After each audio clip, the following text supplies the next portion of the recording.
नमस्कार.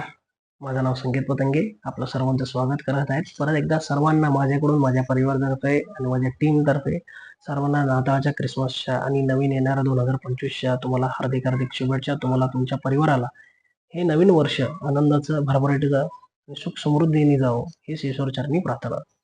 So welcome back.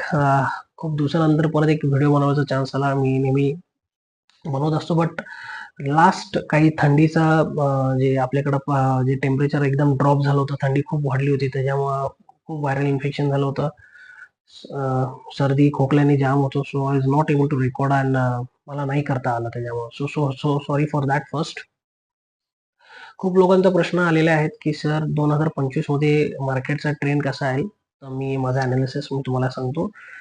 Mostly 2025 मध्ये market हा मेजरली डाऊन ट्रेंड असेल आणि निफ्टी, बँक निफ्टी पण हे डाऊन ट्रेंड मध्ये जातील. तो मोस्टली बँक निफ्टी किंवा निफ्टीवरचं मी पहिले बोलतो की निफ्टीवर काय आहे प्रॉब्लेम, काय नाही, निफ्टी काय करत आहे सध्या. तर निफ्टी एका रेंज मध्ये आहे. सो मोस्टली वरती बँक निफ्टीला 25,200 पर्यंत एक रेजिस्टन्स आहे आणि खाली 23,300चा एक सपोर्ट आहे. तर मार्केट आता याच्यात आहे. आता जर तुम्ही वीकली चार्टनुसार, आता मी वीकली चार्ट बघतोय, वीकली चार्टनुसार मार्केटने एक डाऊन ट्रेंड करायचा एक चॅनलिंग प्रयत्न केलाय.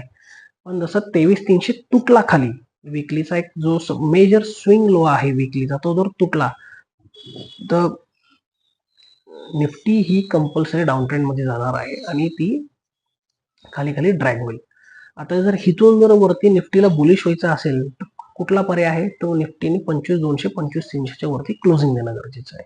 त्याच्यानंतर मग परत ऑल टाइम हायच्या दिशेने आपण जाऊ शकतो. ऑल टाइम हाय आपल्याला भेटू शकतं. आता निफ्टीला जॅन पासून तर तुम्ही मार्च पर्यंत एक 2 ते 3 महिन्याचा एक क्वार्टरचा तुम्हाला टाइम द्यायला लागेल. जर ह्याच्यातनं निफ्टी बुलिश असेल तर परत वरती 25,300च्या वरती जाऊ शकते. नाही गेली 25,300 23,300च्या खाली गेली तर काय, मोस्टली 23,300च्या खाली जर गेली तर निफ्टी खाली खाली राहील. The next target will be around about 21,200च्या आसपास एक सपोर्ट आहे, जो आपल्याला जूनचा जो एक स्विंग लो भेटला होता ना, इलेक्शनच्या डेच्या दिवशीचा जो लो होता, तो एक सपोर्ट आहे. त्याच्यानंतर जर तो पण नाही होल्ड झाला, त्यानंतर पण मार्केट कंटिन्युअसली ड्रॅग डाऊन खाली झालं तर market can reach up to 19,000 to 16,000 हे मेजर लेवल आहे. ते इथे निफ्टी जाऊ शकते. 16,000 ही फार आहे, पण 19,000 टू 18,000 ही पकडून चला की तुम्हाला मेजर एक तिथे लेवल भेटून जाईल. आणि बँक निफ्टीचा आता राहिला प्रश्न, तर बँक निफ्टी एक परत 30 तारीख जून पासून जे इलेक्शन डेच्या रिझल्ट पासून ते आतापर्यंत बँक निफ्टीचं वीकली किंवा मंथली चार्ट बघा एका रेंज मध्ये आहे ना, ती वरती क्लोज होत आहे किंवा त्याच्या बियॉन्ड क्लोज आहे. तर वरती 54,000चा रेजिस्टन्स आहे, खाली 50,000चा.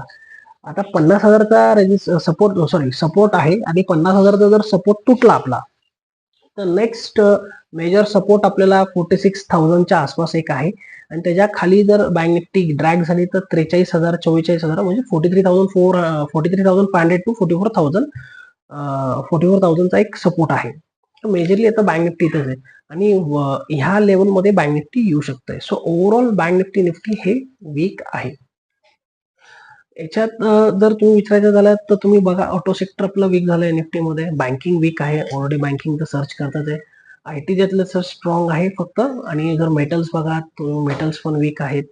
ऑइल अँड गॅस जसं रिलायन्स, अदानी, म्हणजे पेट्रोकेमिकल्स इंजिन कंपन्या आहेत त्या वीक होत चाललेल्या आहेत. त्यांनी परफॉर्मन्स चांगला दिला पण आता ते हळूहळू वीक व्हायला लागलं. Ultimately we need to check की काय इम्पॉर्टंट आहे काय नाही.